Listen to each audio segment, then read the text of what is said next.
মাঠের ফুটবলে বিবর্ণতা, সামাজিক মাধ্যমে ভুয়া পোস্ট, ফুটবলারদের অপ্রত্যাশিত সাক্ষাৎকার আর অব্যাহত গুঞ্জন। নিজেদের দ্বিতীয় ম্যাচে মাঠে নামার আগে রোনালদোকে ঘিরে চলা এসব বাহ্যিক প্রতিকূলতার মুখে পর্তুগাল। তাই তো বলা হচ্ছে পর্তুগালের সমস্যার নাম রোনালদো।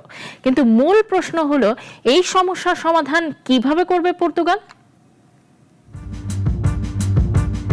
ক্যারিয়ারে ষষ্ঠ বিশ্বকাপ খেলতে নামা পর্তুগিজ সুপারস্টার ক্রিস্টিয়ানো রোনালদোকে নিয়ে হেডলাইন হবে, সেটাই ছিল প্রত্যাশিত।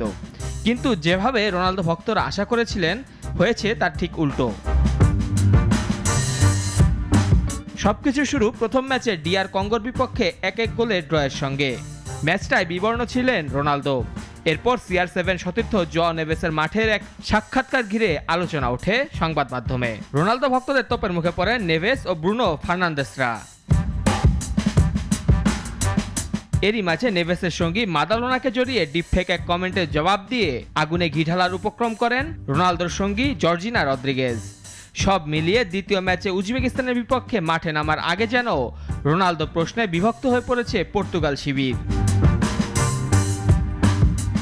পর্তুগালকে এখন এই অবস্থা থেকে বের করে আনতে পারে শুধুই উজবেকিস্তানের বিপক্ষে একটা জয়, অবশ্যই যেখানে গোলদাতা হিসেবে রোনালদো থাকবেন। যদিও বিষয়টি সহজ নয়, কেননা প্রতিযোগিতামূলক খেলায় দেশের জার্সিতে সবশেষ 10 ম্যাচে গোলের দেখা পাননি রোনালদো। তবে ভক্তদের মতে রোনালদো জানেন কিভাবে ফিরতে হয়। 2010 বিশ্বকাপেও 2 বছর পর জাতীয় দলে ফিরে এসেই একই রকম বিতর্কে পড়েছিলেন তিনি। তবে সেসব বিতর্ক CR7 উড়িয়ে দিয়েছিলেন উত্তর কোরিয়ার বিপক্ষে 7-0 গোলের জয়ের ম্যাচে। রোনালদো ভক্তরা খুব করে চাইছেন উজবেকিস্তানের বিপক্ষেও যেন তেমন কিছু একটা হয়, আর সেটি হলে বিশ্বকাপে পর্তুগালের মিশনও ফিরে পাবে সঠিক দিশা।